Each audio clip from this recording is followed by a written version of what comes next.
지난달 25일 백악관에서 총격 사건이 벌어졌습니다. 그리고 이 사건을 두고 전혀 다른 데 주목한 이들도 있습니다. Maybe that's the counting of the dancing. I don't know if that counts. It went down. I don't know if that's that. 이날 트럼프 대통령이 춤을 출 것인지를 예측하는 베팅이 있었기 때문입니다. 예 아니오로 갈린 선택에 한화 약 78억 원의 판돈이 걸렸습니다. If I were to bet on it, if I were to buy it, you win 19 cents, right? Because if I bet no, you would win $32,000. The results will be released in 1 day and 6 hours. 미래에 일어날 일의 확률을 사고 파는 예측 시장. 다음 대선의 승자부터 한 주 동안 일론 머스크가 몇 개의 트윗을 올릴지, 심지어 올해 예수가 재림할 가능성까지 거래됩니다. Will egg prices go up this month? I think we'll hit $20. How many hurricanes do you think we'll have this year? 칼쇼와 폴리마켓 두 플랫폼을 중심으로 하루 거래 대금이 약 1조 원에 육박합니다. Fun, keep engaged. Speaking of invested, yeah, if I can make a little bit of money, why the heck not? 지난주 라스베가스에선 예측 시장 컨퍼런스가 열렸습니다. 금융권에서도 관심을 보일 만큼 예측 시장은 가장 뜨거운 성장 분야로 꼽히고 있습니다.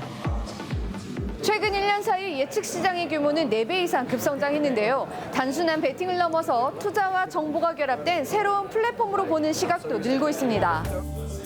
정확한 선거 예측으로 수십억 원의 수익을 낸 트레이더 도머는 이 시장의 유명 인사입니다. 바이든의 대선 중도 사태와 제이디 벤스의 부통령 지명까지 일찌감치 예측했다고 합니다. His previous vice president was Pence, and Vance is only 2 letters different than Pence. And so from a marketing perspective, I thought Trump would say, well, it worked once. 기존 여론조사보다 예측 시장이 더 정확하다는 주장도 있습니다.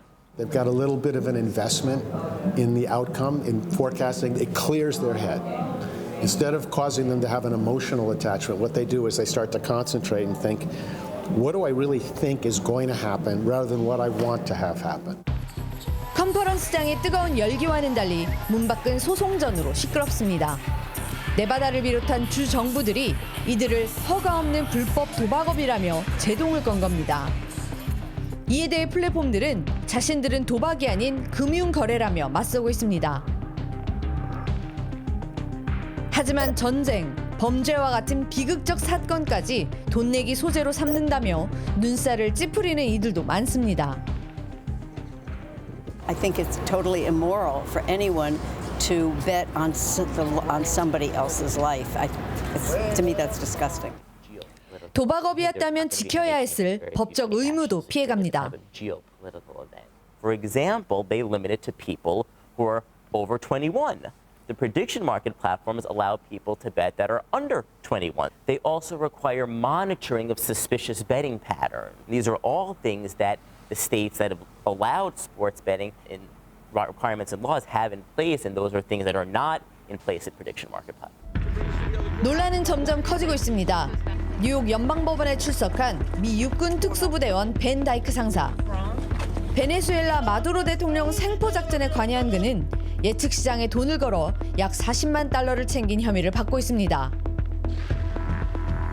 군사기밀이 새어나간 의심 사례는 또 있습니다. 지난 2월 28일 미국과 이스라엘의 이란 공습 직전 관련 베팅에 거액의 돈이 몰리는 수상한 거래 움직임이 포착됐습니다. Their bet was just about an hour before the actual strike, at a time where it was a very low probability that we were going to engage in such an action. When you place a public bet on something that should be a secret, that creates inherent risk of national security breach. We have to make sure that we have real guardrails on these prediction markets before things get completely out of control. The whole world, unfortunately, has become somewhat of a casino. I was never much in favor of it. I don't like it. 하지만 예측 시장에 깊이 개입하고 있는 아들은 물론 본인 회사까지 예측 시장에 진출할 계획이 알려지며 규제 의지에 의문이 제기되는 상황. 예측 시장을 둘러싼 논란도 한동안 계속될 것으로 보입니다. 지금까지 미국에서 이윤정 PD 특파원이었습니다. 어쩌면 지금도 이란 전쟁 재개를 두고 베팅을 하고 있을지도 모르겠습니다. 김재천 교수님, 실제로 어제부터 들려오는 소식들이 심상치 않아요. 네, 앞서 이 특파원도 보고했듯이 이 미군이 새로운 군사 옵션을 보고했다는 것입니다. 하지만 저는 이 실제 무력 충돌 가능성은 낮게 보고 있는데요. 네, 일단 군사 작전에 대한 이 미국 내 여론이 굉장히 좋지 않습니다. 그리고 이 트럼프 스스로가 지금 역봉쇄가 먹히고 있어 이러고 있거든요. 그래서 이 지금껏 그래왔듯이 모든 옵션이 테이블 위에 있다 이러면서 압박을 강화하려고 하는 것 같습니다. 현재로서는 압박용이다라는 말씀이시죠. 그리고 이런 상황에서 UAE가 오펙을 탈퇴했다는 소식이 들어와서 깜짝 놀라셨던 분들이 있으셨을 겁니다. 오건영 단장님, 그 이유를 좀 설명해 주세요. 네, 이제 정확하게는 오펙뿐만 아니라 오펙 플러스도 같이 탈퇴를 했거든요. 두 곳 탈퇴. 네, 이제 오펙은요 사우디 주도로 만들어진 석유 수출국 기구입니다. 그동안 이제 그 오펙 국가들은요 산유국들이 생산할 수 있는 원유의 최대량을 한정하는 감산 쿼터제를 시행했거든요. 네. 이걸로 유가를 조정해 왔던 겁니다. 그렇죠. 사우디가 일평균 원유 생산량이 900만 배럴로 1위고요. 이라크가 400만 배럴로 2위입니다.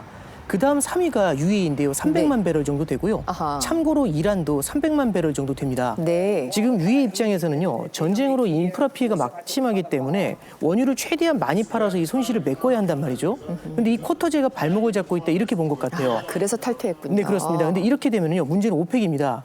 이미 19년도에 카타르 그리고 24년도에 앙골라가 탈퇴를 했고요. 생산량 3위인 UAE까지 올해 탈퇴를 하면서 오펙의 균열이 불가피해진 거죠. 그렇겠네요. 이제 또 보다 장기적으로 보면은요.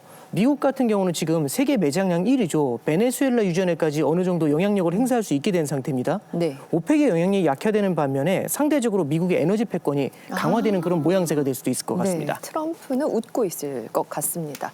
그리고 미국에서 또 중요한 사건이 있었잖아요. 트럼프 대통령을 향한 암살 시도가 있었습니다. 맞아요. 네, 지난 4월 25일 이 백악관 출입기자협회 만찬장에서 암살 시도가 발생했습니다. 이 총격범이 현장에서 바로 체포가 됐는데요. 명문대인 캘텍에서 기계공학을 전공했고요. 소위 이 엘리트 코스를 밟아왔어요. 아하. 교육업체에서 근무했을 때는요. 이달의 교사로 선정될 정도로 사회적 평판도 좋았다고 합니다. 그런 사람이 왜 이런 범죄를 저질렀을까요? 글쎄요. 아직 범행 동기는 밝혀지지 않았는데요. 단지 이 범행 직전 가족들에게 보낸 메일에서는요. 소아성애자, 강간범, 이 반역자가 저지른 범죄를 내버려두지 않겠다. 이렇게 쓰여 있었다고 해요. 네. 이게 주로 이제 트럼프가 비판하는 진영에서 제기하는 혐의들인데요. 트럼프에 대한 증오가 상당했던 것으로 보입니다. 그렇군요.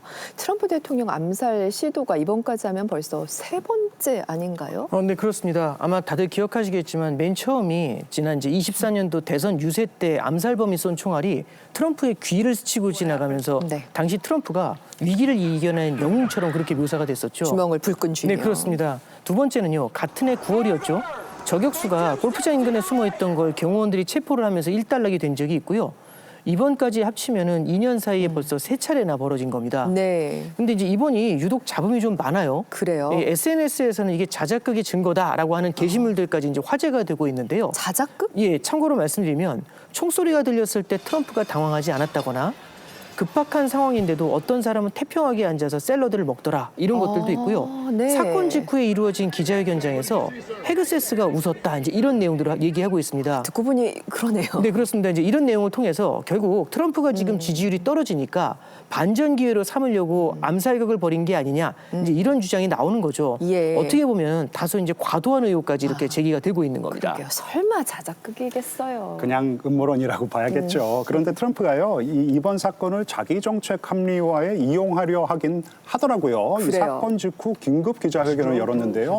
이래서 방탄유리 등을 갖춘 연회장이 필요하다 이러면서 이 백악관 이스트윙의 연회장 건설 필요성을 다시 꺼내든 것이에요. 왜냐하면은요, 이 지난 3월에 연방법원이 연회장 건설 중단을 명령했거든요. 네. 그런데 여론은 56%가 연회장 건설을 반대하고 있습니다. 아, 그렇군요. 여론은 냉담하군요. 그나저나 암살 시도가 너무 잦다라는 생각은 솔직히 듭니다. 네, 이 미국 사회가 정말로 이 고민을 갖다 한번 해봐야 할 문제라고 생각합니다. 이게 지금 뭐 예전에도 이런 그 극단적인 정치 폭력 사태가 발생한 적이 있었는데 그때는 이 그래도 조금 애도의 분위기가 있었고 이 여야를 막론하고 규탄을 갖다 하치하고 그랬단 말이에요. 네네. 그런데 지금은 그런 게 없어요. 그만큼 지금 미국 사회가 분열됐다라는 얘기고요. 저는 이 트럼프 대통령이 일정 부분 책임을 져야 된다고 생각합니다. 왜냐하면은 본인이 혐오 혐오 정치를 부추기면서 지지층을 결집시켜 왔어요. 막말도 그렇죠. 서슴지 않았었고요. 그렇기 때문에 이 문제는 혐오는 결국 혐오를 불러일으킨다라는 것이에요. 네. 그래서 이런 악순환의 고리를 끊어내지 못한다면은 미국 사회는 점점 더 갈등의 골이 깊어질 수밖에 없습니다. 네, 분열이 더욱 심화될까 정말 걱정됩니다.